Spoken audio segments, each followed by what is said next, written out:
বন্ধুরা, চলে এলাম আবার তোমাদের সাথে একটা নতুন দিন নিয়ে, নতুন জীবনের গল্প নিয়ে। তবে আজকে আমার এই দিনটা বিশেষ দিন, কারণ আজকে আমার কন্যা সন্তানের জন্মদিন। তো এই মাত্র এলাম মন্দির হয়ে, বাজার সেরে চলে এলাম বাড়িতে। এবারে সব জোগাড় যন্ত্র করবো, ও যাবে পুজো দিতে। এই যে চলে এসছে বার্থডে গার্ল। তো তোমরা সবাই আশীর্বাদ করো, ও যেন জীবনে উন্নতি করতে পারে, ও জীবন যেন সুন্দর করে ও নিজে গুছিয়ে নিতে পারে। তো আজকে চলে এলাম। এখন কটা বাজে রে? হবে দেখছি দাঁড়া। তো এসে ঘড়িতে 8:55 বাজে। আমি তো ভাবলাম বোধহয় 9টা, 9:30 বেজে গেছে, কারণ আজকে যেতে দেরি হয়েছে। আসলে কালকে হঠাৎ করে প্রচণ্ড ঝড় বৃষ্টি রাতের দিকে হয়েছে, তো এত বাজ পড়ছিল, ওই জন্য ভিডিওটা আমি আর নিতে পারিনি, মানে ভয়ে নিইনি যদি কোনো অ্যাক্সিডেন্ট ঘটে যায়। তো সে কারণে ওয়েদারটা ঠান্ডা ছিল বলে সকালে উঠতে দেরি হয়েছে, দিয়ে একটু বাজারেও দেরি হয়েছে। যাই হোক, এখনও কাজের দিদি এসে পৌঁছায়নি, ঘরদোর পুরো নোংরা হয়ে রয়েছে। তো আমি বাজার থেকে ও যে মেনুগুলো বলেছিল তার থেকে একটু চেঞ্জ হলো।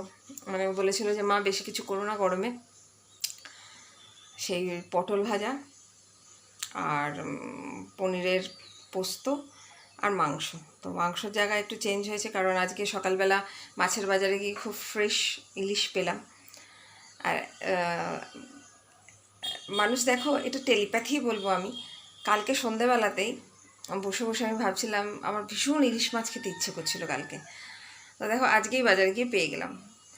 তো 1000 টাকা কেজি চলছে এখন, একটু সস্তাতেই পেলাম। ন্যাচারালি অত সস্তা থাকে না, 1500 1200 এরকমই কেজিতে বিক্রি হয়। তো নিয়ে চলে এলাম একটা গোটা মাছ। তো আজকে মাংসের বদলে ওকে ওটাই দেবো পাতে। আর তাছাড়া লাল শাক, মাছের মাথা ভাজা, এগুলো তো রয়েইছে। তো চলো এবার রান্নার জোগাড় যন্ত্র করি। ওকে বললাম তুই চান টান করে আমাদের এখানে যে বাবা ইক্তেশ্বর রয়েছেন তাকে পুজো দিয়ে আয়, মাথায় জল ঢেলে তার কাছে প্রণাম করে আয়, আশীর্বাদ করে আয়। আমি তো ভাড়া ঘরে থাকি, তো তফাৎ দূরত্বে আমার শ্বশুরবাড়ির ফ্যামিলি থাকে, মানে সেখানে শাশুড়ি মা আছেন, আমার দেওর রয়েছে, তার ফ্যামিলি রয়েছে। তো ফ্যামিলি এখন নেই, ফ্যামিলি বাপের বাড়ি। তো ফেরার পথে বলবো যে একটু ঠাকুমাকে কাকাকে প্রণাম করে আয়, কারণ আমার ডিউটি আমাকে করতে হবে। অনেক সময় বেশিরভাগ টাইমই সংসারের কথা আর কি গল্প বলবো বলো, সবারই বাড়ির সব বউদেরই কোথাও না কোথাও কিছু না কিছু ব্যথার জায়গা থাকে। তো সেসব নিয়ে আর কথা বলতে চাই না, আজকে ভীষণ সুন্দর দিন। যাই হোক, চলো আসছি। কী কী রান্না করলাম, আনাজ কাটতে বসে অবশ্যই তোমাদের সাথে আবার গল্প করতে বসবো। তো নতুন বন্ধু, পুরনো বন্ধু সবাইকে স্বাগত আমার চ্যানেলে এবং আমার ফেসবুক চ্যানেল অনিন্দিতা সরকার এবং অনিন্দিতা খুঁটিনাটিতে সবাইকে স্বাগত। এসো সবাই আমরা বন্ধু হয়ে থাকি। চলো আসছি, আবার চলে এলাম তোমাদের সাথে। দেখো আকাশটা মেঘলা করে আছে, মনে হচ্ছে আজকে আবার বৃষ্টি পড়বে। তো কাজ করতে করতে একটু লেবু চা খাওয়ার ইচ্ছে হলো, তো তাই ছেলেকে বললাম একটু চা করে দে। এই যে হাতে চায়ের কাপ। তো আমি দুধ চাটা খুব একটা পছন্দ করি না, কিন্তু বাজার করতে গেলে হয় কি, ওর বাবা মানে আমার কর্তা লেবু চা খেতে অতটা পছন্দ করে না, ও দুধ চাটা পছন্দ করে, সেই জন্য ওর সাথে আমাকে দুধ চাটাই খেতে হয়। কিন্তু সকালবেলাটা আমি লেবু চাটাই প্রেফার করি, তাই জন্য বাড়িতে এসে একবার লেবু চাটা খাই। তো চলো তোমাদের ভালো করে আকাশটা বাইরে দেখাই, তোমরা দেখো।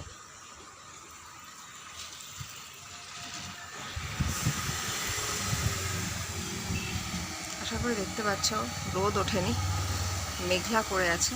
চলো তোমাদের ফ্রন্ট ক্যামেরা করে ব্যাক ক্যামেরা করে একবার দেখাই, ঠিক আছে?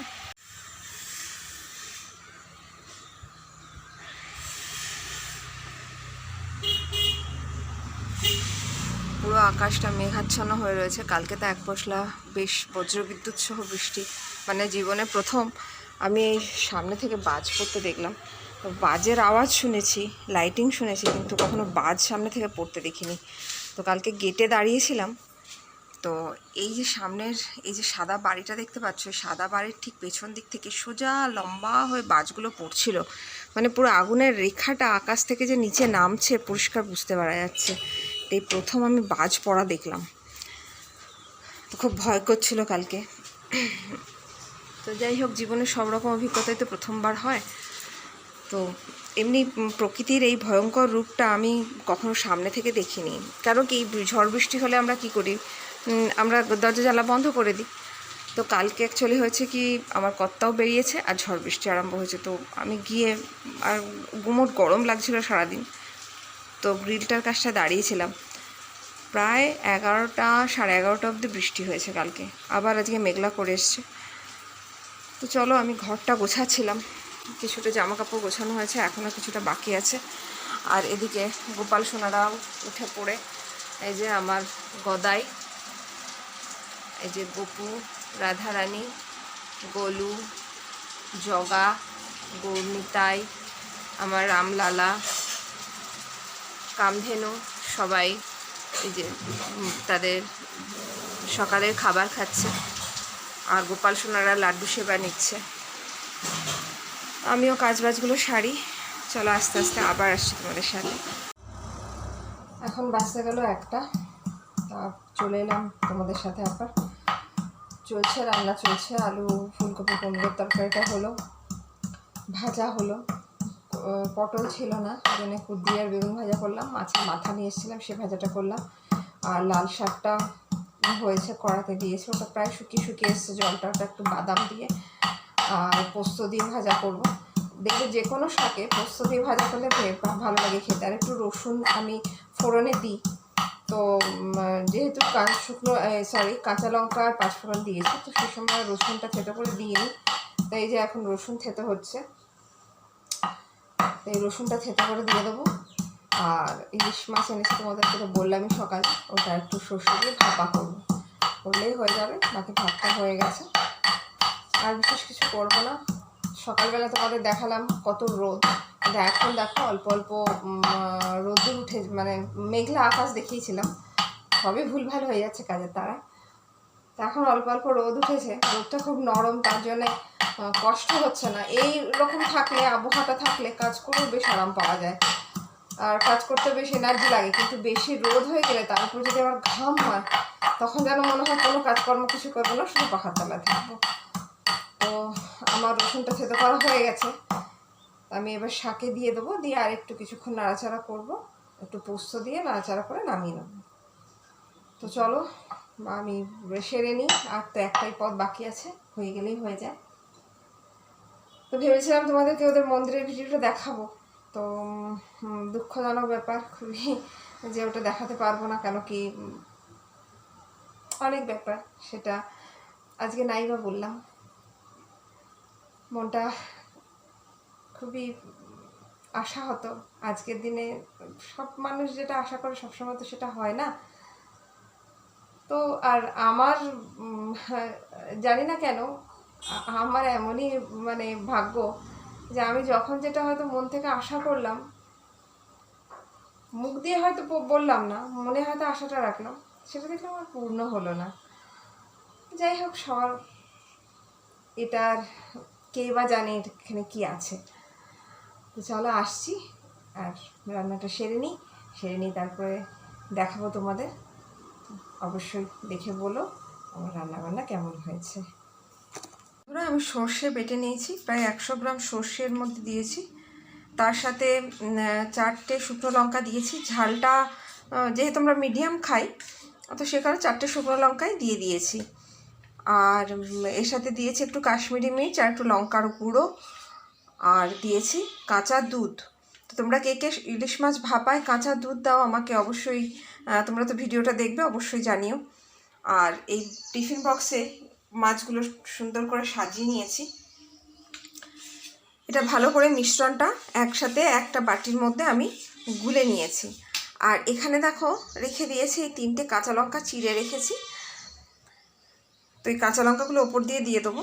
এবার আমি এটা ওপর দিয়ে আগে ঢেলে নেব এই মিশ্রণটা পুরো ভালো করে, যাতে প্রত্যেকটা ইলিশ মাছ যখন ভাববে যেন প্রত্যেকটা ইলিশ মাছের মধ্যে পড়ে, সেভাবে আমি এটাকে দিয়ে দিলাম।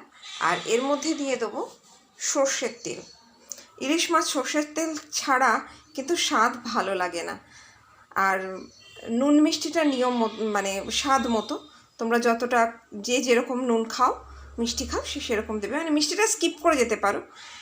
তো নামমাত্র, মানে আমিষ রান্নায় মিষ্টি লাগে না, কিন্তু ওই নামমাত্র একটু দিতে হয়, কারণ সুখ দুঃখ মিলিয়ে যেমন জীবনের রং, তেমনি রান্নাতেও নুন মিষ্টি দুটোরই দরকার পড়ে। তো আমি প্রায় এখানে তোমার বড় চামচের 4 চামচ মতো সর্ষের তেল দিয়ে দিলাম। আর এ দেখো নুন আর চিনিটা আমি কিন্তু একসাথে করে মিশিয়ে রেখেছি। এবার এইটা আমি আস্তে আস্তে করে দিয়ে দেবো, ভালো করে নাড়িয়ে নিলাম। এবার আস্তে আস্তে করে এর মধ্যে ছড়িয়ে দেবো। এটা যখন ভাববে, যখন জিনিসটা ফুটে উঠবে ভেতরে, তখন কিন্তু এটা মিক্স হয়ে যাবে আস্তে আস্তে। একটু ওপর নিচ করে দিই মাছটাকে, তাহলে মশলাগুলো লেগে যাবে ভালো করে।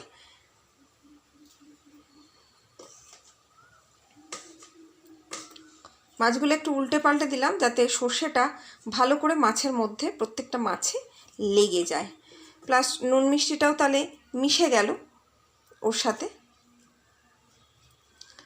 কাঁচা অবস্থায় কালারটা তো এরকম এসছে, এবার ভাপা হলে আশা করছি কালারটা ভালোই আসবে। তো আমাদের বাড়িতে আবার আমার ছেলে বলো, মেয়ে বলো, বা আমার কর্তা, এরা ইলিশ মাছের ভাপাটা খেতে ভালোবাসে। আমার কর্তাকে ভাপা খেত না, তো ওকে একবার আমি ভাপা করে খাইয়েছিলাম, তো তারপর থেকেও ভাপাটা খায়। আসলে আমাদের শ্বশুরবাড়িতে নিয়ম হচ্ছে, মানে মাছটা আমার শ্বশুরবাড়ির অন্যান্য লোকেরা, এরা মাছটা ওই সর্ষে দিয়ে ঝালটা খেতে মানে ঝালটাই বেশি খায়, অন্যান্যভাবে মানে সেভাবে রান্না বান্না করে না। তো আমি আবার বিভিন্নভাবে একটা খাবারকে রান্না করে খেতে আমি পছন্দ করি, একই রকম রান্না বারবার ভালো লাগে না, তোমাদেরও মনে হয় তাই। তো যাই হোক, আমি মাছগুলো একটু উল্টে পাল্টে দিলাম। এইবার আমি এটাকে ঢাকা দিয়ে দেবো। বাটিটা দেখো একটুখানি পড়ে রইলো, তো এটাও আমি দিয়ে দিচ্ছি ওপর দিয়ে। আমি এটাকে চাপা দিয়ে দেবো, টিফিন বক্সটাকে ভালো করে মুখটা এঁটে বন্ধ করে দেবো, যাতে নিচে জলটা যখন ফুটবে তখন যেন এর মধ্যে না লাগে। এবার এটা আমি বসিয়ে দেবো একটা বড় কড়াইতে। দেখো আমি জল নিয়ে নিয়েছি, তারপরে একটা ওই স্ট্যান্ড বসিয়ে দিয়েছি, এর উপরে আমি টিফিন বক্সটা বসিয়ে দেবো। সোজাভাবে ঠিক করে বসিয়ে দেবো, যাতে জলটা যখন ফোটে ভাপটা যেন লাগে।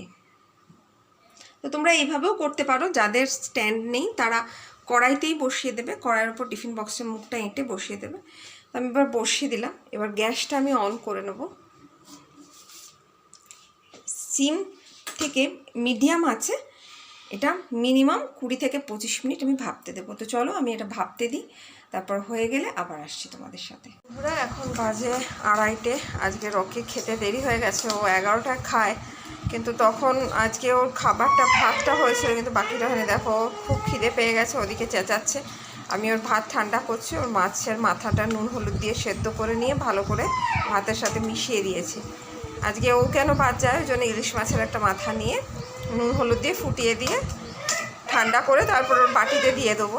দেখো ঠোঁট ফুলিয়ে ফুলিয়ে কাঁদছে, মানে ওর খুব খিদে পেয়েছে, আর ওর খিদে পেলে না ও একদম সহ্য করতে পারে না। এদিকে রাতে রান্নাটাও বসিয়ে দিয়েছি, রাতে আলু বরবটি পেঁপে দিয়ে ঝোল করব। আর দেখি ভাত বসাই কী করি, ওটা পরে রাতের দিকে। তরকারিটা হয়ে থাকলে অনেকটা কাজ সারা। তো ছেলেকে বললাম যে রকিকে ছেড়ে দিতে, ও ছেড়ে দিলে ও এসে খেলে পরে খেয়ে দিয়ে একটুখানি বাইরে যাবে। তো ওর বাটিটায় দিয়ে দিলাম ভাতগুলো, ওকে ছেড়ে দে। তো ও সব বুঝতে পারে, হ্যাঁ, তো ও বুঝতেই পারছে, মানে নাকে গন্ধ যাচ্ছে, তো যে ওর খাবারটাই রেডি করা হচ্ছে। তো চলো ওর খাবারটা এখানে দিয়ে দিলাম, ও খাক, খেলে পরে। আজকে আসলে তখন দুধ খেয়েছিল, এবারে বলে যে দুধ কুকুরকে দিতে নেই, কেন কি ডগিরা দুধটা হজম করতে পারে না, কিন্তু আমি অল্প করে দিই, দেখি না ও হজম করতে পারে, কারণ ও তো দেশি ব্রিড, তো যার জন্য হজম করতে পারে। এই যে ওকে ছেড়ে দিয়েছে, এরকম দৌড়চ্ছে খাবার জন্যে। তো খাবারটা খেয়ে নিক, আমিও ততক্ষণ কিছু বেসিনে বাসন পড়ে আছে ওগুলো পরিষ্কার করি। চলো তারপর আসছি আবার তোমাদের সাথে। কমপ্লিট হয়ে গেলে এখন বাজে 3:15। আমি থালা সাজিয়ে ফেলেছি, মেয়ের জন্মদিনের থালা। দেখে নাও, হচ্ছে ভাত, সাদা প্লেন ভাত, কাসুন্দি, রসগোল্লা। যদিও মিষ্টি খেতে পছন্দ করে না, কিন্তু আজকের দিনে তো তাই বললাম তুই অল্প করে একটু হলেও মিষ্টিমুখ করবি। 2 রকম ভাজা, পটল পাইনি তো কুঁদরি আর বেগুন ভাজা। এটা হচ্ছে লাল শাক, হচ্ছে মাছের মাথা, আলু ফুলকপি পনির দিয়ে পোস্ত, আর ইলিশ মাছ ভাপা, আর জল। এই হচ্ছে জন্মদিনের মেনু। তো এখনও বসবে, আমি ওকে একটু মুখে খাবার তুলে দেবো, দিয়ে ও খাওয়া স্টার্ট করবে। তো চলো তোমরা দেখতে থাকো। টোপর দিকে মুখটা কর। Happy birthday to you, happy birthday to you, happy birthday, happy birthday, happy birthday to you. রান্নাগুলো বলবি কেমন হয়েছে, সব খাবি আস্তে আস্তে, সব তো পছন্দের যা যা বলেছিলি। শুধু পটল ভাজাটা খেতে মানে ওটা ছিল না, আর আমি বাজারে গিয়েও আনতে ভুলে গেছি, তার জন্য পটল ভাজার জায়গায় কুচি ভাজা করে দিয়েছি। মাছের মাথাটা বসে বসে সুন্দর করে খাবি, কেমন? ঠিক আছে? আর মিষ্টি নিজে পছন্দ করিস না, তাও একটুখানি করে খাবি, ঠিক আছে? চলো এবার খাওয়া স্টার্ট করো, আমি এবার বাকিটা খেতে দিই। তো বন্ধুরা, আবার চলে এলাম। এখন বাজে বিকেল 4:05। এই মাত্র সব সেরে সুরে খেয়ে দিয়ে উঠলাম। আজকের দিনটা এইভাবেই কাটলো। তো বিকেলবেলা একটা জায়গায় যাওয়ার কথা ছিল, যদি যেতাম অবশ্যই তোমাদেরকে দেখাতাম, তোমরা দেখতে পেতে, কিন্তু ক্যান্সেল করলাম যাওয়াটা। কারণ ওই তোমাকে তো বললাম যে আমার শাশুড়ি এবং দেওর, তার ফ্যামিলি অন্যদিকে থাকে, আমি অন্যত্র থাকি। তো আজকে সকালবেলা বলছিলাম তোমাদেরকে যে পাঠাবো নমস্কার করবার জন্য, প্রণাম করবার জন্য। তো সেই গেছিলো প্রণাম করতে। তো তখন আমার শাশুড়ি মা ওদেরকে নিমন্ত্রণ করেছে রাতে, আমার ছেলেকে আর মেয়েকে। সেই ওরা যাবে রাতে খেতে। তো কাজে কাজে রাতে রান্নার ঝামেলা নেই। এমনিতেও তো দেখলে তোমরা তরকারি করেই ফেলেছি রাতে। তো কাজ অর্ধেক সারাই, আর একটুখানি ভাত করে নেবো, বাস, আর কিছু করার নেই। ইলিশ মাছের আধ টুকরো মাথা রেখে দিয়েছি রকির জন্য, ওকে ভাত দিয়ে মাখিয়ে দিলেই ও সুন্দর খেয়ে নেবে। তো চলো আজকের মতন জীবনের গল্প এখানেই শেষ। আবার আসবো নতুন কোনো গল্প নিয়ে। সুখ দুঃখ নিয়ে জীবন, যেমন তরকারিতে লবণ আর মিষ্টি। তো ভালো থেকো সবাই, নতুন বন্ধু পুরনো বন্ধু সবাই ভালো থেকো। আজকে ওয়েদারটা এখনও পর্যন্ত গরমটা কম আছে, এখন জানি না তারপরে কি হবে। তো বৃষ্টি, গাছে জল দেওয়ার বিষয় নেই, কারণ কালকে প্রচুর বৃষ্টি হয়েছে, সেই জন্য কাজ একটু ফাঁকা। ভালো লাগলে অবশ্যই একটা লাইক দিয়ে দিও, কোনো প্রশ্ন থাকলে, কোনো কমেন্ট করার থাকলে অবশ্যই করো, ভালো লাগবে। আর চ্যানেলটা সাবস্ক্রাইব করে পাশে থেকো। যারা পুরনো বন্ধু আছো তারা তো পাশে আছোই, যারা নতুন বন্ধু দেখো কিন্তু আমার চ্যানেলটা সাবস্ক্রাইব করো না, তারা দেখো, পুরো ভিডিওটা দেখো। কারণ দেখি অধিকাংশই ভিডিওটা দেখো কিন্তু স্কিপ করে যাও বা টেনে নিয়ে চলে যাও। সেরকমটা করলে তো ভিডিওটা দেখার মজাই থাকবে না, তাই না? তো ভিডিওটা পুরো দেখো, আর পারলে চ্যানেলটা সাবস্ক্রাইব করে পাশে থেকো। বন্ধুবান্ধবদের সাথে শেয়ার করো যদি ভালো লাগে।